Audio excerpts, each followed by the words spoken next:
So welcome everybody to the Lever Leads onboarding. I'm so excited that you all are here.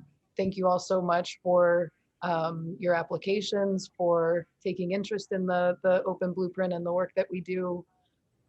So I'm going to get us grounded just quickly, but I want to give us time to introduce ourselves. So I'll share my screen for this, but then I'll go back off so we can introduce ourselves. So we are here for the onboarding, and for an open introduction, we're looking for your name, your state, your organization, what it is that brought you here today, and what are your aspirations for your Lever team. And so I will put that in the chat, and I'm gonna go stop sharing my screen. And if everyone could keep it to maybe like a minute or less, that would be great. So I'll start with Belisa, and then if you want to popcorn the next person on, move like that. Hello, everyone. It is really great to see everyone. My name is Belisa Perry. I'm the Executive Director of United Health Organization, and I facilitate the Wayne County Oral Health Coalition. And so what brought me here today is because we're grassroots, the work that we do is grassroots, we're actually on the ground, and we have built so many relationships. And so my admiration for doing what we're about to approach, and I'm so excited about it. First of all, I have the opportunity to learn how to help my community elevate their voice, or actually when the COVID virus first hit, and we went through this 18 months of being siloed inside our homes. I knew our group came together and said, we need to find a way to get the voices out. How do we get our people to talk? How do we get our people to articulate their experiences? Just the experience alone of being in their home, but the experience of how they see their world around them. And so this came up. And so I'm so excited of being able to learn about how we can approach the new curve. We recognize that we are the ones that are going to help this new curve. How do we live now? Not going back to the old, but how do we approach this new way of living?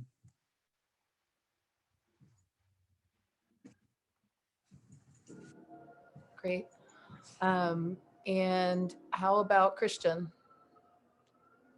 Hello, my name is Christian Muller Anderson, and I serve as the Executive Director for Smile for Kids in Oregon. We are a statewide nonprofit that funds orthodontic treatment for kids all over the state, because Oregon doesn't include that in our Medicaid benefits for kids. And so how I got here is very simple. I've been working with Laura McKean from Oregon previously on some of the statewide initiatives, and she recommended that I join Open. And when I found out that this was a way to find like-minded souls across the country who also believed in equitable access to oral health, it was like, bam, I'm in. And the Lever lead that will be serving at the group that I'll be serving is emphasize prevention. And so it's tricky to say exactly what my aspirations are, but I feel like obviously emphasizing prevention, it can cure a lot of the things that we're trying to work on the back end. And so for the younger generation and for kids, I think prevention is going to be key to a long life with excellent oral health. And I will popcorn to Valerie. Hi, so I'm Valerie. I am from Wisconsin, and I work for an orthodontist here in Waukesha, Wisconsin. And what brought me to this Lever team is I got my master's in public health with a dental emphasis from A.T. Still University, and I had joined a newsletter group, and then I've been reading the newsletters that I've been getting from Open, and then I saw that they were looking for positions with the Lever team, and it intrigued me so I could get some experience in the public health field. So I'm not really sure what my aspirations are either. I'm still kind of learning about what this is and everything, but I'm excited. All right. And I can't see people's names, so I don't know who to go to next. I see Deb next up on my screen. Okay. Hi, everybody. I'm Deb Jacoby, and I am Policy Director for Apple Tree Dental and in Minnesota. And I believe the lever lead that I am on is for bringing care to people. And since Apple Tree was founded in 1985 to bring dental care into long-term care facilities in the Twin Cities, we have a little bit of experience with that. And over the decades, I can say, I wasn't there when I started, so anything really good I'm not taking credit for, but they were very visionary the founders were very visionary in collecting data, using diagnostic codes. So we're very interested in changing systems. Dr. Helgeson, my boss, and Dr. Glassman have worked very closely over the years trying to change policy. So to me, my aspiration is that I feel like I have something to share, but more than that, I think that it's the time now for policy changes that support the right practices. I'm not saying it quite as succinctly as Dr. Glassman does, but you may have been in meetings with him in which he says, yeah, great if we get a benefit, but if it's not for the right kind of care, who cares? You know, so anyway, that's enough. Glad to be here.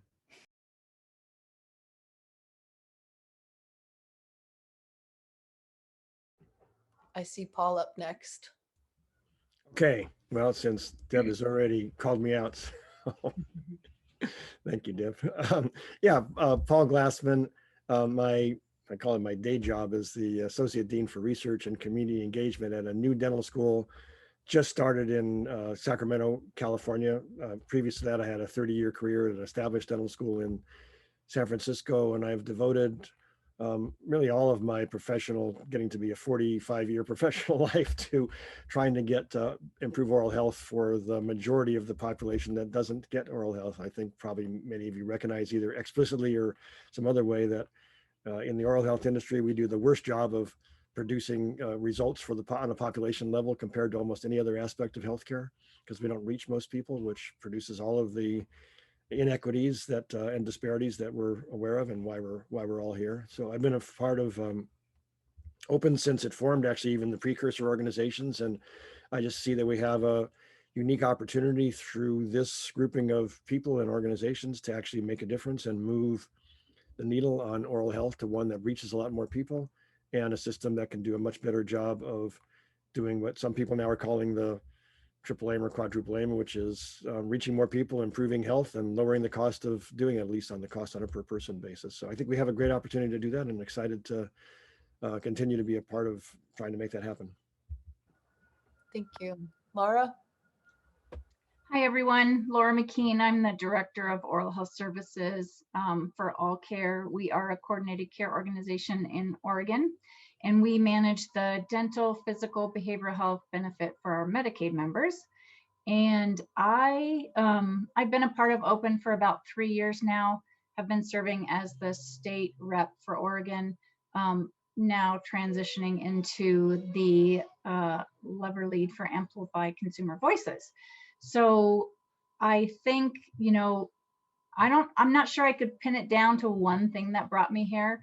I think it's a combination of a lot of elements, and it all comes back to, I've heard Ife say this before, we need to, oral health equity is so important, and we need to make sure that the people that need oral health get the people that need the oral health care get that care. So I've had the pleasure of working with Christian for quite a while, and so between his team and my team and our loud big mouths that like to make things happen, we're excited about moving forward with these roles. So thank you. Thank you. Okay, so Fred's on the phone. Jessica.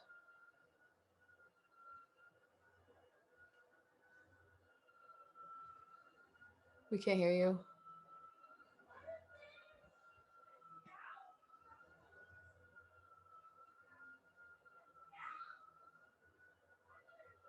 It looks like you're off muted, but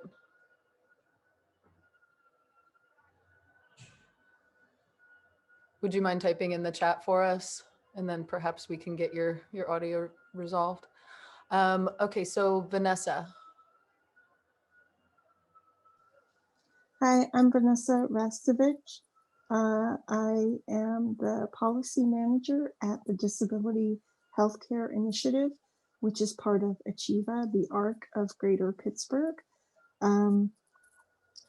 We've been working on oral health policy for quite some time, not as long as Paul has, but yeah, I guess that what brought me here is, recently I was reading an article and someone had said they were asking of examples of privilege that people don't recognize. And one person had said dental care, and said that their parents every 5 or 6 years would take them to the dentist. And I thought that that was just a horror story. And I would like to change that. And I can't see the list of participants. So Francis, if you could. Next up is Alec. Hello, everyone. I apologize if my video is not showing. I'm having a bit of technical difficulties with that. I am a community dentist here in the Boston area. I primarily practice general dentistry out of the Cambridge Health Alliance, which is a large community health center network just north of Boston with a few other sites in and around the area. I'm very excited to be a part of this group and a wonderful collaboration where we can bring a lot of the thoughts and ideas that we might be having individually and share them collectively. I'm part of the emphasizing prevention lever.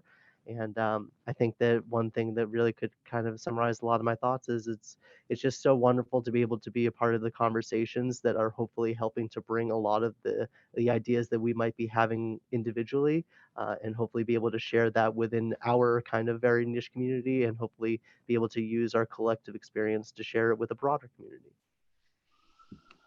Thank you. Anu?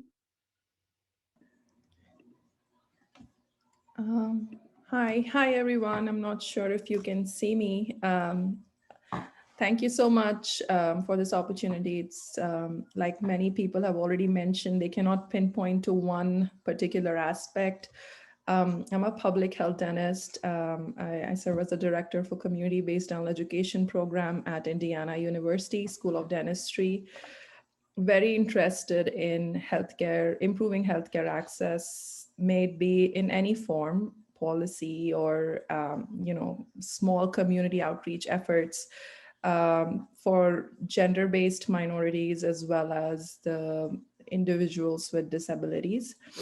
And we recently submitted a lot of federal grants for this, but I feel that individual efforts don't add up that well. At least that's my experience. It's very siloed, especially if it's limited to one state. I have been a part of OPEN for 2 years now. I also serve as the grassroots rep for Indiana, and very happy to be here, learning and connecting with people. Thank you. Thanks. Fred. Hi, I'm Fred Ferguson. I'm sorry, this is just a crazy day for me. I'm a pediatric dentist. I'm at a hospital system in Brooklyn, New York, called One Brooklyn Health. It's a new consortium. I was over 40 years at Stony Brook University. I ran our pediatric dentistry program in the hospital and in the school. Started programs in special needs in the late 70s. Director, founder of our cleft palate team, and co-director of a infectious disease program back when pediatric HIV was starting to come on. I'm really joining you as an entrepreneur. I've been working on a process for about 30 years. I believe that Dr. Glassman mentioned the triple lane. Well, I've been looking at JAMA, and now we're up to the quadruple lane. And I believe we finally getting to realize that the next innovation to really move health forward, because healthcare isn't doing a good job. And again, I'm a pediatric dentist, so I see where things begin is the issue of really centering our system on the consumer, because that's where social determinants of health has its two major impacts. I believe that there's a data set that consumers, caregivers, individuals can provide, and that data set can be validated by a dental exam. But the questions we're not getting, the answers, the information that we really need, we're not getting now. So I'm here because I'm interested in the LEAVE group, the prevention group, what I call the primary prevention group. And I believe that we have the capability, especially now with technology, to really center the system on health, especially for vulnerable communities. So I'm looking to see what's going on out there and to go forward. Thank you. Great, thanks. And I'll circle back just to see if Jessica has resolved any issues. Can you hear me now? Yes, can hear but can't. Okay. Oh, sorry. I'll get the video going here. There we go. So I am Jessica Ball. I am the program manager for the Nebraska Department of Health and Human Services Office of Oral Health and Dentistry. And I have been actively participating in the network since about 2014 and looking forward to the opportunity to serve as a lever lead and learn more about what we're going to be doing. Great. And I am just gonna shortcut the staff. We have a few staff of Open Inc. with us today. We have Ife, Stacy, Grace, Bianca Rogers, Bianca Meses, and myself.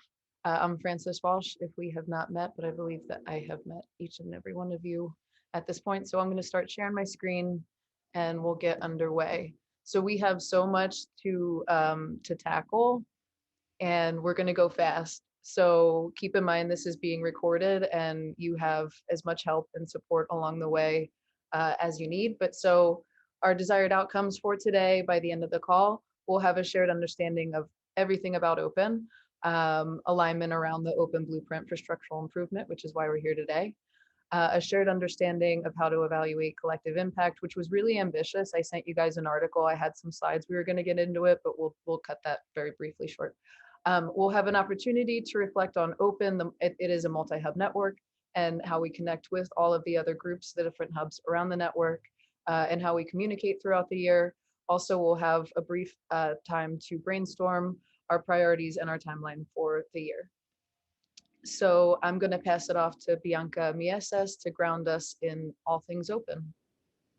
Awesome. Hello, everyone. Again, my name is Bianca Mieses. I'm the network ambassador. And so I'll get us right into who we are and why we're really here, right? We believe oral health is a justice issue.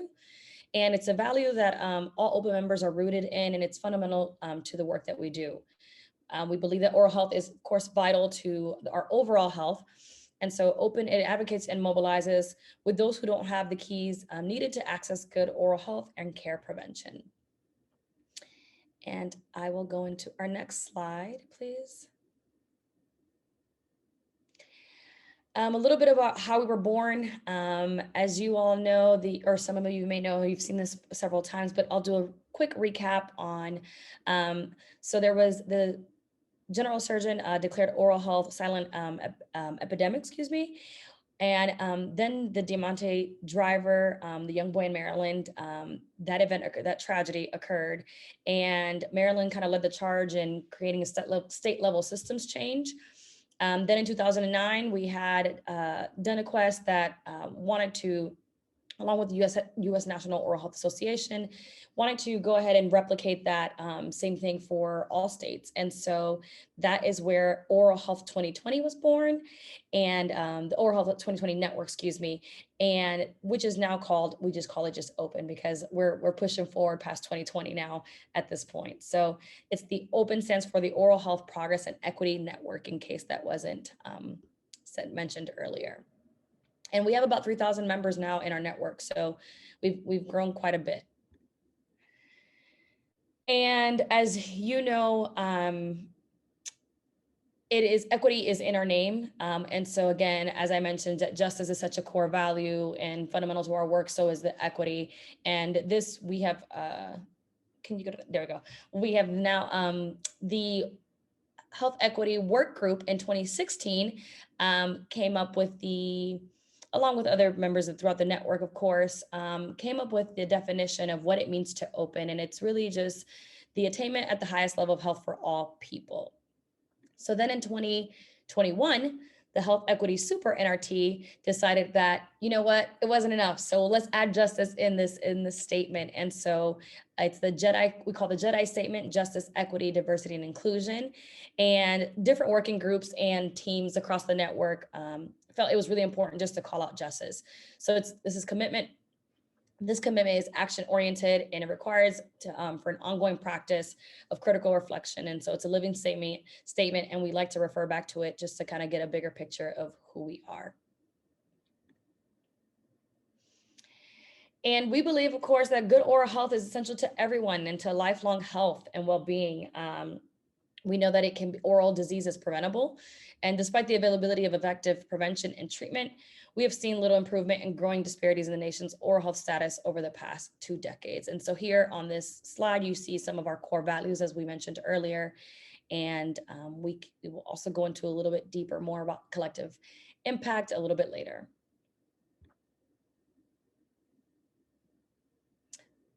Methods of our collective impact through networks. And so see, these are 4 common areas. So defining a common agenda, I think that's kind of why we are all here right now.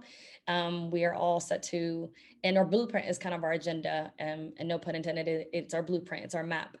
And so develop shared measurement. And that's what our goal is here, is to work on and create as together. Participate in mutually reinforcing activities, and of course, facilitate continuous communication with feedback. And so communication is going to be really key as we continue this work and we get this information out to all across the network. And I'll hand it back over to Francis to dive a little deeper into the blueprint. Thank you. Okay, so I think that you all have probably seen all about the last couple of years, how we've developed the open blueprint. But we brought a team of folks together back in 2020. It was around August of 2020 when we came together. And initially we set out to map the current existing system. And the very first thing that we did was to form an aspiration statement, right? So this was kind of our guiding star for all of the work. This is the aspiration for the system that we would like to see. And that was to create an equitable, affordable, and accessible oral health system that produces quality outcomes across the lifespan. And so this is the map of the system that was developed with many, many hands, making still heavy work. But we identified that the core story here with the National Oral Health System is that it starts out with healthcare as a business. There is a very well-functioning system and structures. They function well for the dominant groups that are able to access them. There has been a legacy of separation between dental and medical. There's inadequate infrastructure for marginalized groups. But we also identified that there is a kind of bright spot coming along with the public investment and innovation. There's more prevention science, and we also have greater advocacy opportunities. So from identifying the current system as it is today, we began to identify some areas of leverage that brought us to the levers that we have today. So we took the system and we took the map, and then identifying the levers that we're all here gathered here today to dive deeper into. But we identified amplify consumer voices, advance oral health policy, integrate dental and medical, emphasize prevention, and bring care to the people. So that is how we want to change the system. And after identifying those areas of leverage, we brought the work back to the network in October of 2020. And we said, within these leverage areas, what opportunities do you think are out there? We asked people to come up with general hypotheses. If we do this, we expect that this would happen. And so it was just like one massive brainstorm. Everyone dropped in everything that they could think of. And then we went through another round the following day to evaluate everything. And so we had folks, is this something that is feasible? Is this something that's sustainable? Does it fit with the network? Does it fit with your individual organizations? Does this promote equity? Is this inclusive? So we had a whole bunch of things that we evaluated everything for. And that was how we came up with these strategic interventions. And so after we found the strategic interventions, we did some further refining work. We worked together with the senior advisors of CareQuest, who also are senior advisors for the network. And we were able to refine those strategic interventions, which were presented last year at the Academy, Open Academy in June. And that's where we started to come up with action steps. And that is where you saw, these are the blueprint, which I hope you all have read and are familiar with at this point. But so we came back together with the network and had them once again evaluate all of the action steps that had been submitted. Is it feasible? Is it sustainable? Does it promote equity? And these are the final priorities that we came up with for the network. And so our approach to change the system, we have a national multi-sectoral network. We've mapped the existing oral health system. We've identified areas of leverage. We've designed strategies to apply leverage. And we now have specific action steps to implement the strategies. We have done all that to date. And now we need to build a shared measurement system, right? As Bianca was pointing out in our collective impact, which is one of our core values, we'll need that shared measurement system. From there, we can package a unified comprehensive change strategy, and we can then design an implementation and evaluation structure. So from that article that I had sent, if everyone had a chance to read it, evaluating collective impact is much different than evaluating a program because there are so many different things happening at once.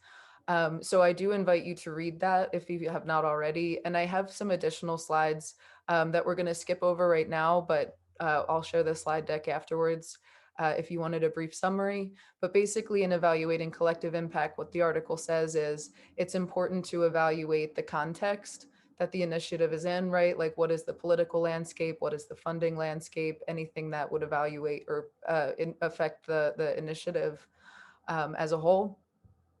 The second thing to keep in mind is the initiative itself, right? What processes are we using? What is the structure and operations? The third thing is the system itself that the initiative is targeting. So we evaluate what's going on there.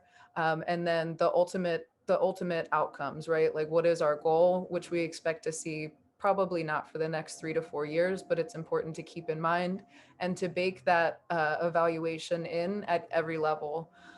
So that article encourages us to ask what, ask why, and ask often. So I will stop there and see if there are any questions before we dive into the next portion.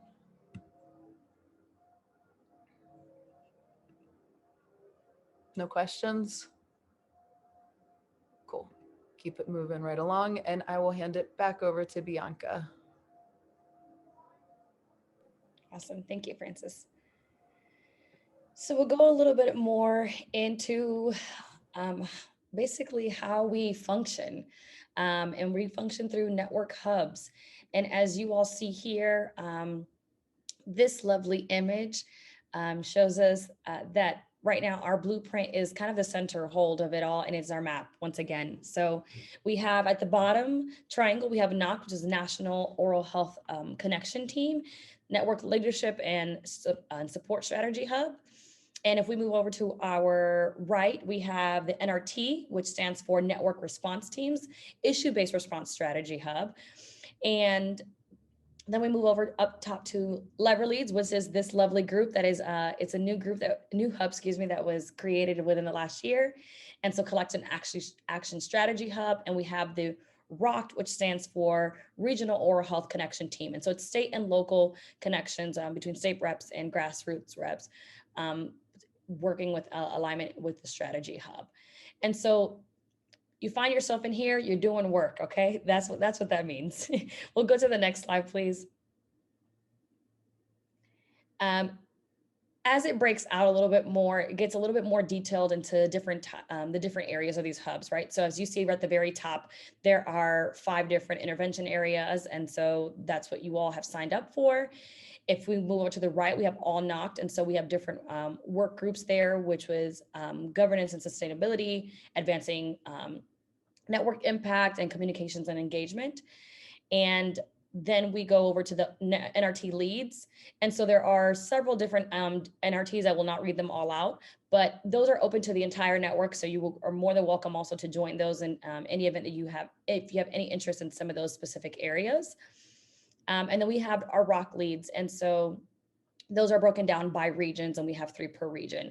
So as you see that our, I know it can be a little bit, what's the word I'm looking for? It can be a little dizzy when you look at this, but if you take a close look, you see how it's all interconnected and supposed to all work together. That's the real goal here. We'll go to the next slide. So when we think about the contagion infrastructure and the importance of its wide bridges, my dear friend Francis told us to think about a way that something that is contagious, right? So one way is how information spreads. And an example of that is the movement of gay pride and equal rights. And so how on Facebook, if you have Facebook, if you're familiar with it, there was a time where everyone changed their profile pictures with an equality sign, a rainbow, something of that such that was a part of the movement. And so more people were more likely to do it and change that and support the movement because they saw other people do it. And so same thing, this kind of works, right? We're humans. Behaviors impact us all, whether we want to believe it or not. And so it's kind of the same concept. We want to think about the network in itself. So finding a format where we want to display redundancy. So whether that's posting on OC, that's interconnecting with different hubs, but bringing people in, sharing information so that they can also feel as if they're a part of the work, because they are. So narrow bridges would be more like people sending individual emails, while wide bridges would be more like posting on OC, which is Open Communities. And I apologize, I keep using that acronym. OC stands for Open Communities, which I will show you all what that actually looks like in just a second. And so ongoing connection and mutually reinforcing activities. Again, this is another example here on how we do wide bridges and being a part of the design helps people being a part of the design and the process really encourages and motivates people to take more part of the action.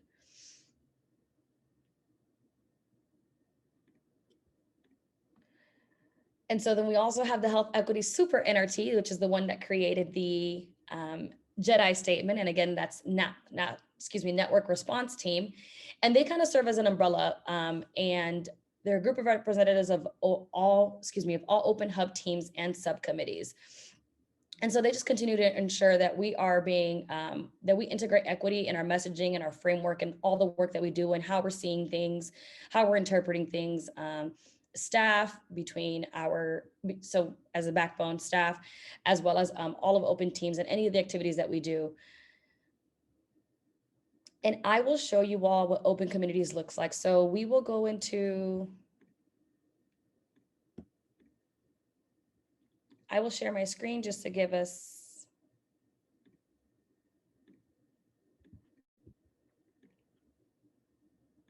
So if you have not been here, we highly encourage you to please come here. It's Open Communities, and this is our amazing platform that is a way and a resource to help us stay connected and interconnected, especially during this COVID world, right? As we are in, this virtual world. I don't want to call it COVID world, a virtual world. And so if you see here, you can see it take you to communities. On the front page, there's also, I'll go back.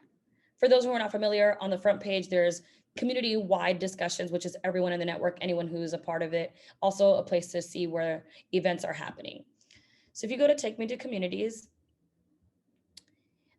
we have all of the network response teams listed, network infrastructure, and then we have our open blueprint lever team. So this is going to be a really important section for you all here to observe. We have the 5 interventions listed out here. And so we want to make sure that if you are part of that intervention, that you click ask to join. It's going to be really important, again, as we continue to stay connected and share information and build the rest of the year out. This is going to be a crucial way for us to stay connected. Are there any questions about Open Communities, OC?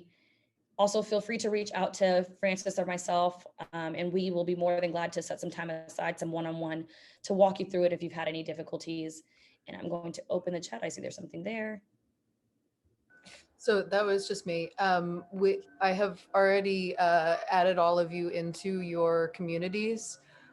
So you should be able to access that right away. At the top there where it says membership requested, you'll see that there's a box there to set your subscriptions. So if you want to set to say anytime somebody posts in there, if you want to receive an immediate email or if you want an end of day digest, please be sure to do that. And then the open wide community, this is where we post for to reach every member. And so keeping that in mind, like what are the things that we want to keep internal to our teams? We also have lever leads so that you guys can reach everyone on this call, right? So it's like all levers together. And then utilizing that open wide community, which is where all members are. And so let me go back to slides. So that was open communities. And do you have any questions there?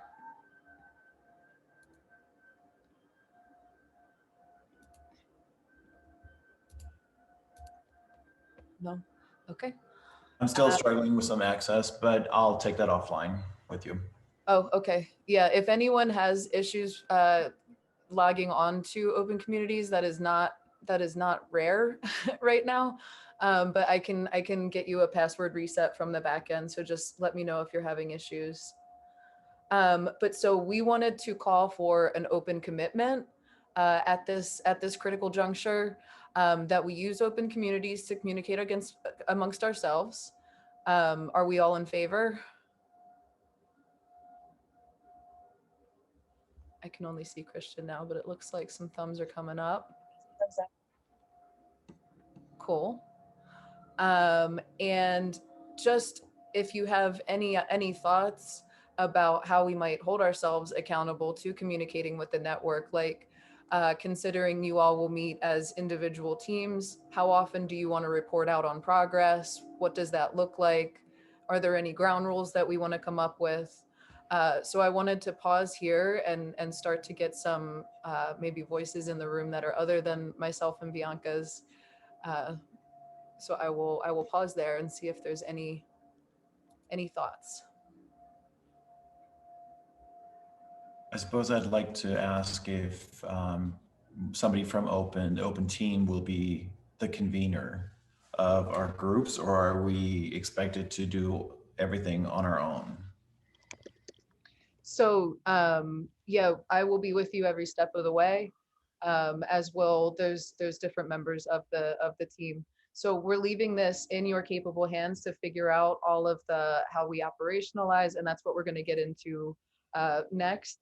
Well, I guess we'll jump into it. But the main thing here, the importance of wide bridges, right? Open communities is how we bridge with the rest of the network. And we're considering how we carry out the work of the blueprint, right? Like that is your role as lever leads. How do we carry out that work? And then how do we get the network to not only understand what we're up to, but then how do we get them to take part, right? So of all of the mutually reinforcing activities that we've done in the past, we're about to see a whole lot more that's going to stem from this work that we all are doing here. So considering that you guys are leaders, you know, I think the more you post, the more you share with the network, the more likely they are to hop on board. And then of course, sharing and communicating with one another. So with all of that in mind, and of course, we're going to figure out what our group norms are kind of as we move forward, but did you all have anything to add there? Any thoughts or questions? Francis, this is Laura. I just have a quick question on the last slide. When we're referring to reporting out to the network, are we talking about the entire open network on the main page or different segments of the network? Yeah, I would say the whole thing. I mean, Okay. right? Breaking down silos. Yeah. Okay. Francis, this is Vanessa. I'm just wondering if there would be any objection from anyone about us, oh gosh, sorry, my brain isn't working very well today, about adopting the HEMIS principles for how we work with each other. Yeah, and I can send out following the call what the HEMIS principles are. It's the HEMIS principles for democratic organizing, which I can't think of off the top of my head, but it values all voices equally. It pulls people in. It draws from appropriate expertise, and I can't think of anything else to add. But we are getting so close to the time that we're supposed to leave, and I very much understand that I overpacked this agenda, but there's so much to share with you all. So let's get into the main point. So we'll use open communities to communicate with ourselves and with the network. So the role of the lever leads, you all should have seen this before. And so the work to be done in 2022, the by whens are relatively arbitrary. But we wanted to onboard, make sure that we have everything that you guys need figured out by February, March. Through March and April, we'll be operationalizing these action steps. And I'm going to drop a link in the chat that has all of the action steps listed out. So we want you all to review those, apply some SMARTY goals, which I'll describe on the next slide. And then what are the key measures that we'll be able to keep track of, tracking our progress over time. We'll then bring that back to the network in some way, socialize that with some stakeholder groups, see how it looks to them. And from there, we'll design a learning agenda, right? So once we have everything figured out, how we're gonna operationalize, then it becomes, what does the network need to know in order to carry out these action steps? So we'll have that a learning framework that'll take us somewhere into the middle of the year, where we'll begin designing the implementation plan. We want to make sure that we see what can members do now, what activities are going to require further support from the network, and what do we need to pursue funding for. And that's when we'll start to bring people in. We'll flesh out some additional team members, so it's not just you three taking everything on, but then we'll have larger, more robust teams. We can share the final thing out at the end of the year, and then help people take action. So that's our year at a glance. The SMARTY goals. So I'm sure everyone's familiar with the SMART: strategic, measurable, ambitious, realistic, time-bound goals.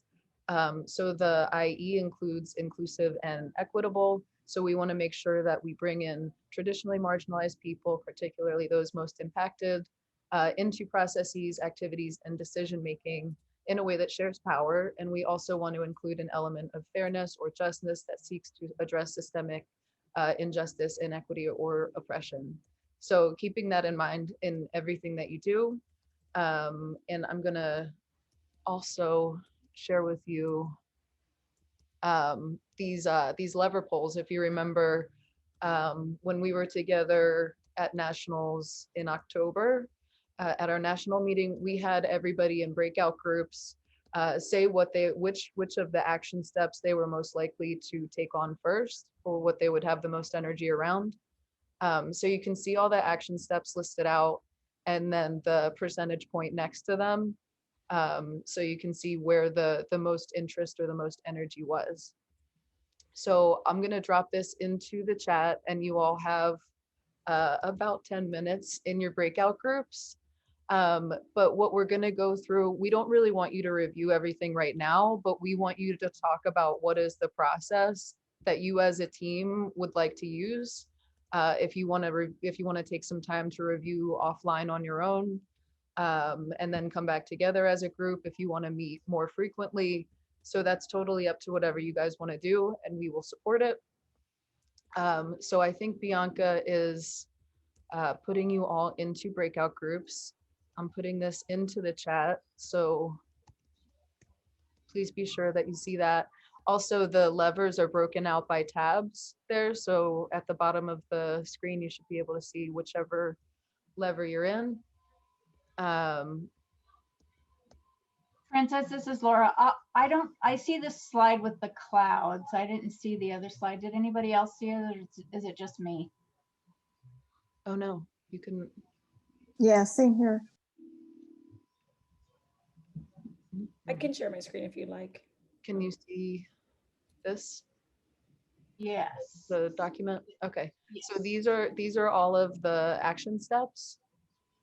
And then the levers, they all have their own tabs. So pick which lever you're in. And then you'll see the action steps. And then column B is the percentage point of what got voted, what got voted the most or the least. Okay. So you can see where that's at. And then our role for right now, which I'm seeing potentially that Bianca.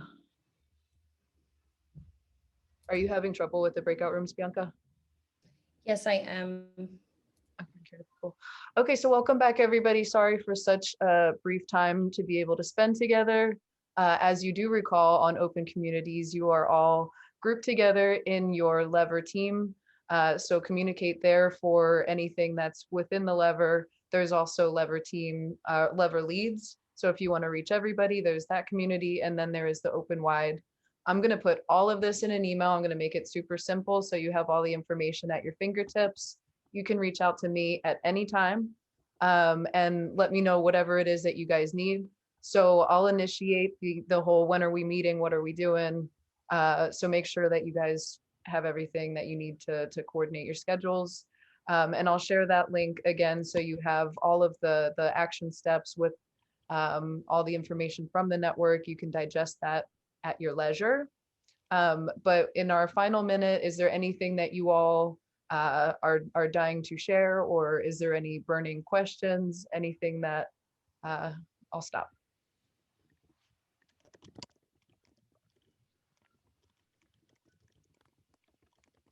Frances, it's Laura. I think in our group, we were just a little bit unclear on what we were supposed to do in our breakout room. We had some great discussions. So I think the first steps for us, what we talked about was maybe finding some time that the three of us could get together for our group and go through the spreadsheet and just see exactly what was at the top of the list for this poll. Was this poll all open members? Is that who took this poll? It was everybody that was at the national meeting. Got it. Okay, perfect. Okay, so I think we just, as our three, the first thing that we're going to do is maybe just get together and go through the spreadsheet and see exactly, what is the higher percentage and what, just familiarize ourselves with it a little bit more, I think. Cool. Okay. And feel free to coordinate with yourselves. You don't have to wait for me to initiate, but just let me know every step of the way, whatever it is that you need. Thank you so much. And we'll be talking soon. Awesome. Thank you. Thank you.